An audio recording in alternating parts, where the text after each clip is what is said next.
नमस्कार, मैं हूं निकुल तिवारी और आप वॉइस हब देख रहे हैं। देखिए TRE 1 supplementary result, TRE 2 supplementary results के बारे में बात करेंगे छात्र सौरभ से। सीबीआई जांच के बारे में बात करेंगे क्योंकि आपको भी मालूम है कि ट्विटर पर ट्रेंड चला कल, बिल्कुल आप सही समझ रहे हैं, हक की लड़ाई है। टीआरई 1 टीआरई 2 की सीबीआई जांच हो और फर्जी शिक्षक जो भी अभी पढ़ा रहे हैं उनको फेंक दिया जाए, ऐसा छात्र नेता और ऐसा शिक्षक अभ्यर्थी कहते हैं। तो चलिए बात करते हैं छात्र नेता सौरभ से कि उनका क्या कुछ कहना है, क्योंकि वकील ने कल बयान दिया था।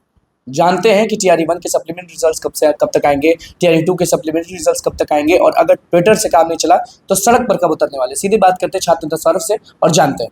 हेलो, नमस्कार सौरभ जी। नमस्कार नमस्कार। बहुत बहुत स्वागत है आपका वॉइस अप चैनल पे। धन्यवाद आपको। कल आप सब लोग मिलकर मुहिम चलाए और ट्रेंड पर चले, टीआरई 1 टीआरई 2 सीबीआई जांच हो।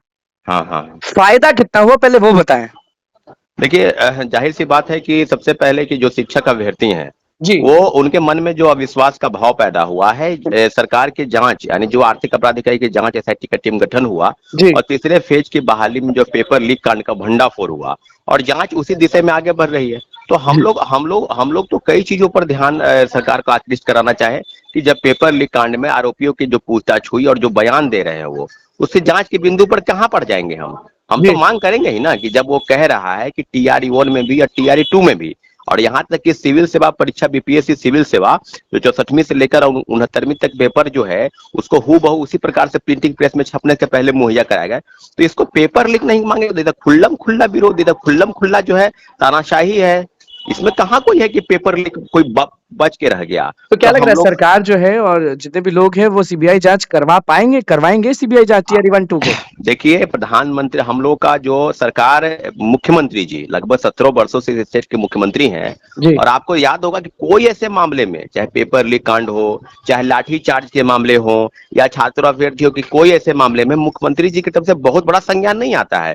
हम तो आपको बता रहे कि परसेंटाइल के मुद्दे पर जब हम लोग सड़क पर उतरे लगभग 10,000 विद्यार्थी पटना में और उसी दिन लगभग 8-10 हजार के आसपास दिल्ली में भी उतरे, तो मुख्यमंत्री जी को संज्ञान में तब आया कि हाँ इस पर हम संज्ञान लेंगे और निश्चित रूप से 2 शिफ्ट की परीक्षा को 1 शिफ्ट में कराने की बात थी जो जो हुई उन पर वो पहले से भी तय हुआ कि हाँ एक ही शिफ्ट में होगी जो पहले से होती आ रही मतलब है। आपका कहना है कि सड़क पर उतर जाते हैं अभ्यर्थी तब नीतीश कुमार ध्यान देते हैं। हाँ, नीतीश नहीं, मुख्यमंत्री जी को पता नहीं होता है वो कांड चाहे कितना भी बड़ा हो जाए। पेपर लीक कांड में अगर उनसे कोई प्रेस वाले अभी तक अगर बयान अगर पूछेंगे तो मंत्रियों के बयान आप देखिए ना भाई, बिहार सरकार के मंत्री हैं जो चुनाव में भी लगे हैं, अपने बेटी को चुनाव में लड़वा रहे हैं, उनका बयान आप देखिएगा तो वो स्पष्ट तौर पर कह रहे हैं कि कहाँ कुछ हुआ है। तो हजारीबाग से 300 लोग को गिरफ्तार क्यों किया गया, इस मामले पर आप अपना बयान दे दीजिए। तो मंत्री का बयान तो गवर्नमेंट का बयान होता है, मुख्यमंत्री जी के बहुत करीबी मंत्री और इस तरह का बयान दे देना मुख्यमंत्री जी जानबूझ के ऐसा करते हैं ये लोग या मालूम होते हुए भी अनजान बनते हैं?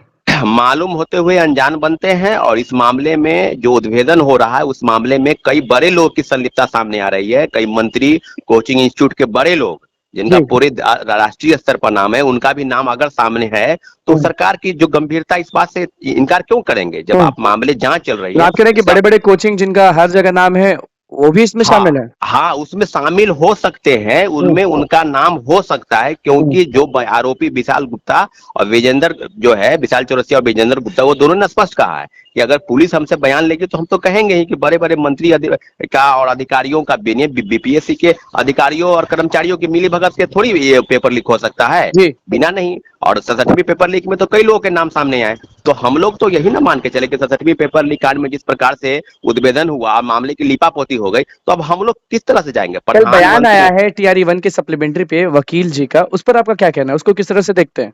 टीआरई 1 में जो 11 CWJC 1151 जो केस है, जिनको माननीय उच्च न्यायालय में जो उसके खिलाफ में जो दायर याचिका की गई है कि सप्लीमेंट्री रिजल्ट को लेकर, उसमें वाईवी गिरी इन्हें कल कई प्रेस के लोगों से बातचीत कर रहे थे और हम लोगों ने भी सुना, उनसे हम पहले भी बातचीत कर रहे हैं। उन्होंने कहा है कि सप्लीमेंट्री रिजल्ट पर बिल्कुल अगर सीट वैकेंट है और मिनिमम कट ऑफ को कैंडिडेट पार कर लिया है तो फिर यह क्या अधिकार बनता है बीपीएससी को या शिक्षा विभाग को कि उसके रिजल्ट को रोकना। अगर पद खाली नहीं है तो आप कहते तो टाई ब्रेकर के मामले में या उम्र संबंधित मामले में कई चीजें हैं जो लॉयर के कहने पर मुझे पूरा भरोसा विश्वास है कि माननीय उच्च न्यायालय का फैसला टीआरई 1 में छात्रों के हक में आएगा। जो पद खाली है सभी पदों पर पूरक परिणाम जारी होने चाहिए थे, परंतु मात्र 2773 लोगों का रिजल्ट दिया गया। इस सारे मामलों को चैलेंज करते हुए कोर्ट में हम लोगों ने याचिका दायर की है। तो अनुकुल जी, अब शिक्षक अभ्यर्थी के मन में जो सवाल है, प्रधानमंत्री की दो दो रैली यहाँ हो चुकी है और प्रधानमंत्री हर एक सप्ताह में लगभग एक या दो बार तो जाए आएंगे ही, तो क्यों नहीं हम, अगर सरकार, मुख्यमंत्री जी को कुछ पता नहीं है, मुख्यमंत्री जी। जी का भाव भंगिमा या मुख्यमंत्री जी का भाषण आप देखेंगे तो मुख्यमंत्री जी तो कह रहे हैं कि 4,000 सीट दिलवाना है। किनको? एनडीए को 4,000। बताइए, जहां 400 की बात हो रही है, जब मुख्यमंत्री जी का बयान इस प्रकार से आ जाए नरेंद्र तो मोदी आप, के पैर भी छुए जा रहे हैं नीतीश कुमार के द्वारा। हाँ, ये तो कई जगहों पर हम ये भी देख रहे हैं कि हाँ, हो सके जेडीयू के नेता या तमाम ऐसे लोग इस बात को इनकार कर दे, लेकिन वो पैर छूने वाले पैर पर उनका हाथ जरूर है, घुटने जी। के पास पास। तो आप इसको पैर छूना कहिए या पूरी तरह से समर्पण कह लीजिए या कुछ भी कह लीजिए, लेकिन ये मुझे लगता है कि इस तरह की चीजें नहीं होनी चाहिए थी। छात्रों, अभ्यर्थियों और जितने युवा बेरोजगार जो नौजवान हैं, उनकी हकमारी हुई है। अगर आप कहेंगे कि अगर बात हुई है सप्लीमेंट्री रिजल्ट के नाम पर पलटी, तो कौन थी सरकार में? आप पहले बात, ये एनडीए की सरकार, बीजेपी के तमाम बड़े नेता। आप कह रहे थे कि यहाँ डोमिसाइल नीति लागू होना चाहिए, उस समय कौन थे जो खुलकर बोलते थे कि नहीं गलत हुआ है? वो बीजेपी की सरकार, बीजेपी के तमाम बड़े नेता थे। आज एनडीए की सरकार है। तो कौन कौन चीजों पर हम लेंगे? सारे मामलों पर टीआरई 1 से लेकर टीआरई 2 की सीबीआई जांच हो। जी। ट्विटर पर ट्रेंड कराया गया कि प्रधानमंत्री जी तक हमारी बात पहुंचे। टीआरई और 1 के सप्लीमेंट्री पे तो आपने बता दिया कि गिरी जी जो हैं, जो वकील हैं, उन्होंने बयान दिया है। टीआरई 2 की सप्लीमेंट्री पर क्या है? उसमें तो ज़ीरो है, किसी का कुछ पता नहीं है। टीआरई 2 पर हम लोगों की तरफ से याचिका जो है लॉयर के पास हम लोग दे दिए हैं। अब बहुत जल्द फाइलिंग होने की स्थिति में है। मुझे लगता है कि 1-2 दिन में फाइल हो जाएगा, क्योंकि सप्लीमेंट्री रिजल्ट अगर आप पेपर को रद्द नहीं करते हैं, क्योंकि मामले बिल्कुल अब संज्ञान में ये आ गया है कि तीसरे फेज के बाद भी पेपर रद्द हो गए, तो टीआरई 2 में भी तो जांच उसी प्रकार से हो रही है कि उनका कहना है कि पेपर लीक हुआ, क्योंकि हम लोग के पास मुहैया कराया गया प्रिंटिंग प्रेस में छपने से पहले। तो ये सब बात तो बीपीएससी के पूर्व चेयरमैन को पता था, श्री अतुल प्रसाद जी को। तो अतुल प्रसाद जी जो दार्शनिक की तरह बात करते थे, ट्वीट करते थे, आज तो आप पूर्व चेयरमैन हैं, तो क्या आप इन सब चीजों को नहीं देख रहे हैं? आप तो ये भी कहते थे कि पेपर लीक अगर मार्केट में हो जाए इसका मतलब पेपर लीक होता है, और नहीं भी हो जाए इसका यह मतलब नहीं होता है कि पेपर लीक नहीं हुआ, वो भी पेपर लीक होता है। तो हम लोग के संज्ञान में नहीं आया, हम लोग को जानकारी नहीं होने दी, क्योंकि ये लोग बहुत बेहतर तरीके से पेपर लीक करा दिए, क्वेश्चन मुहैया करा दिए, पहले रटवाकर लोगों को परीक्षा केंद्र पर। ऐसे ऐसे लोग शिक्षक बन गए जिनको एबीसीडी अक्षर का ज्ञान नहीं, और वो बोर्ड पर जाके बच्चों को पढ़ा रहे हैं। आप समझ लीजिए कि बिहार में शिक्षा व्यवस्था कैसे बदलेगी। क्या भ्रष्टाचारियों के दम पर, क्या पैसे लेकर लोग नौकरी पा लिए हैं, इन लोगों के रहते हुए बिहार में शिक्षा बिल्कुल नहीं बदलने वाली है। आप ध्यान दीजिएगा, छठे चरण में माननीय उच्च न्यायालय ने स्पष्ट कहा है कि 70,000 लोगों का डॉक्यूमेंट का वेरिफिकेशन दोबारा कराना है। इन लोगों ने याचिका दायर के खिलाफ में आवाज उठाई, तो इन लोगों ने कहा कि नहीं, फोल्डर गायब हो गया है, फाइलें जल गई है। दोबारा याचिका दायर हुई और 1,20,000 लोगों का डॉक्यूमेंट का वेरिफिकेशन छठे चरण के लोगों की बहाली में दोबारा होना है। तो अब आप समझ लीजिए कि छठे चरण वाला मामला चल ही रहा है, टीआरई 1 टीआरई 2 में फर्जीवाड़ा व्यापक तौर पर हुआ ही, तो अब हम लोग कहां पर जाएंगे? हम लोग के पास कोई रास्ता ही नहीं बचा है। तो माननीय उच्च अभ्यर्थियों की न्यायालय, आवाज कोई सुन क्यों नहीं रहा है? वो तेजस्वी यादव हो गए, वो नीतीश कुमार हो गए, वो सम्राट चौधरी हो गए, लोग भाषण तो दे रहे हैं, लेकिन कोई भी शिक्षक अभ्यर्थियों के बारे में बात नहीं कर रहा है। बल्कि आपको भी मालूम है कि नियुक्ति पत्र बट गया, इतना रोजगार दे दिए, सारा चीज शिक्षक अभ्यर्थियों पर निर्भर था। सारे लोग जो हैं वो वोट हाँ, मांग रहे हैं इन हाँ। सब नौकरियों पर, और अब कोई बात नहीं कर रहा है, वो विपक्ष हो या पक्ष हो। इस पर क्या बोलिएगा आप? निश्चित रूप से जिस प्रकार से बयानबाजी एनडीए के नेता, एनडीए के एक और नेता हैं चिराग पासवान जी, वो कहते थे कि बिहार फर्स्ट, बिहारी फर्स्ट। अब क्या हो गया? अब तो खुलेआम सोशल मीडिया पर लिखा जा रहा है कि परिवार फर्स्ट और पैसा फर्स्ट। आप देखिए ना भाई, उनके पार्टी के संगठन के लोग नहीं, और दूसरे पार्टी के दूसरे जगह के लोग को आपने टिकट दिया, कई जगह है, चाहे वो खगड़िया हो चाहे समस्तीपुर हो। तो अब आप मान के चलिए एक अपने जीजा जी को टिकट दिए हैं, तो परिवार फर्स्ट और पैसा फर्स्ट यही लोग हैं जिनका, आप तमाम राजनीतिक दल के लोगों को देख लीजिए, चाहे वो राजद के लोग हों, चाहे जेडीयू के लोग हों, चाहे वो बस लोजपा बयानबाजी। के लोग हों, तमाम लोग अपने परिवार के लोगों को या पैसा देकर टिकट बेचने में वो लोग लगे हैं। सांसद तो आप बनाना सब है। तो नोटा का बात कर रहे हैं, तो शिक्षक अभ्यर्थी तो भारी संख्या में है, फिर उनके परिवार वाले हैं, तो नोटा दबेगा क्या?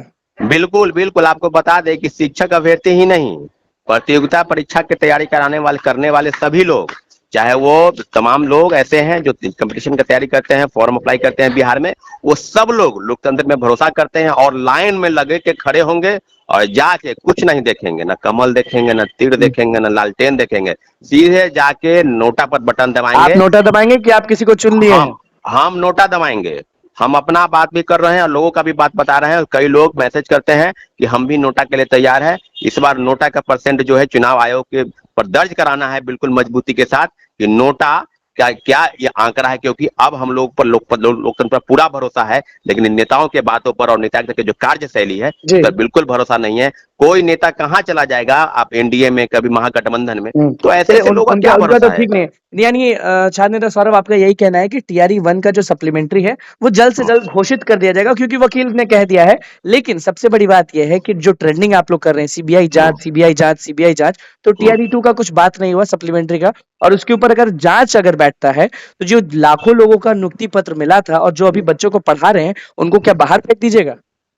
आप ये बात समझ लीजिए कि जब जांच होती है तो जांच में वो परीक्षा प्रणाली ही नहीं, हुँ, उन सारे लोगों का फिजिकल डॉक्यूमेंट का वेरिफिकेशन होगा। हुँ, कई लोगों की शिकायत आई है कि कंप्यूटर साइंस के फर्जी डिग्री प्रमाण पत्र पा लिए, एसटीईटी के फर्जी डिग्री हैं, सीटेट के फर्जी डिग्री हैं, उनके बाद की डिग्री हैं। तो इस तरह की बहाली प्रक्रिया में वो लोग गलत तरीके से बाहर हो जाएंगे, मतलब और गलत जो होंगे तो जांच उनको फेंक दिया जाएगा ना? बिल्कुल, हाँ, गलत वही तो हम कह रहे हैं कि हुँ, जो लोग मेरिट वाले हैं उनको कोई डरने की जरूरत नहीं है। हुँ, परीक्षा में हम लोग परीक्षा करना बहिष्कार कर रहे हैं ना, नियुक्ति को उसलिए गलत बता रहे हैं कि पेपर लीक कांड में कौन-कौन लोग शामिल हैं। आप एक बात जानिए हुँ, कि 300 लोग गिरफ्तार हुए हैं बीपीएससी की परीक्षा में शामिल होने वाले लोग, और आर्थिक अपराध इकाई और बिहार पुलिस झारखंड की जो पुलिस ने गिरफ्तार किया। क्या उन लोगों का नाम अभी तक बीपीएससी ने बताया है कि कौन लोग हैं? क्या उन लोगों का नाम सूची में लाया है कि उनका रोल नंबर, क्रमांक कितना है, रजिस्ट्रेशन नंबर कितना है, उनके पिताजी का, माता का क्या नाम है? तो ये आप बात समझ लीजिए कि ये लोग लिपापोती करते हैं। इसके पहले भी 67वीं पेपर लीक कांड में बड़े बड़े लोग शामिल थे और सब मामलों की लिपापोती हो गई। कभी रंजीत रजक, कभी आईएएस रंजीत, और कई लोगों के नाम सामने आ रहे थे।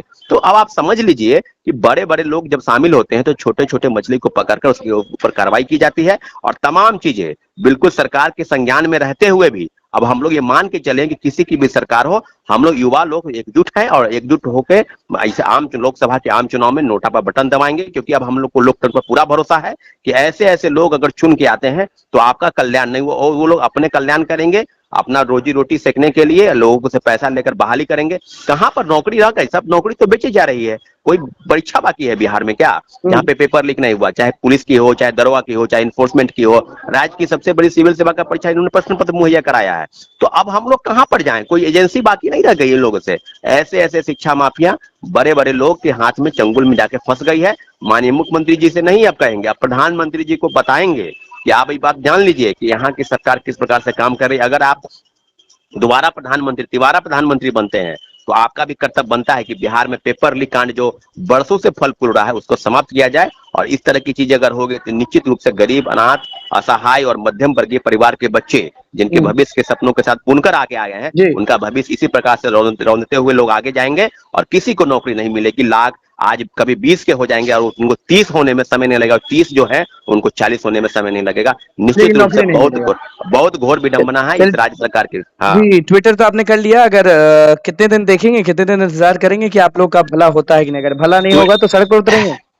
आने वाले समय में, इसके पहले भी आपको याद होगा कि 5-6 दिन पहले, यानी 1 सप्ताह पहले सभी सारे लोग सप्लीमेंट्री रिजल्ट की मांग को लेकर सड़क पर उतरे थे।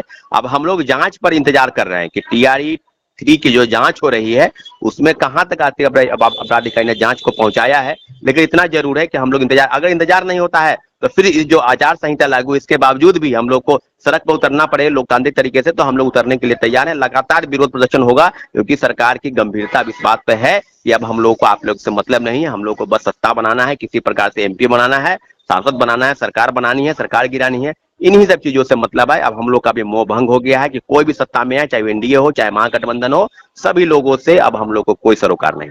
जी, बहुत-बहुत धन्यवाद सौरभ जी आपका। धन्यवाद। तो आपने सुन लिया कि छात्र नेता सौरभ ने सीधे कह दिया है कि जांच तो होगी और जांच में जो फर्जी शिक्षक है उनको उठा के फेंक दिया जाएगा। टीआरई 2 के सप्लीमेंट्री रिजल्ट्स पर क्या बोले हैं, टीआरई 1 के सप्लीमेंट्री रिजल्ट्स पर क्या बोले हैं, वो आपने सुन लिया। अब देखना होगा कि आगे क्या कुछ होता है, क्योंकि शिक्षक अभ्यर्थियों का जो हक है वो छीना जा रहा है लगातार, और वो लोग लगातार अपनी मांग को रख रहे हैं और सीधे कह रहे हैं कि जो इलेक्शन चल रहा है, लोकसभा चुनाव चल रहा है, उसमें नोटा बटन दबाएंगे, किसी को भी चुनेंगे नहीं, ना एनडीए ना महागठबंधन। तो देखना होगा कि कितना बवाल बाकी है। तो बस हमारे चैनल को सब्सक्राइब करें, धन्यवाद।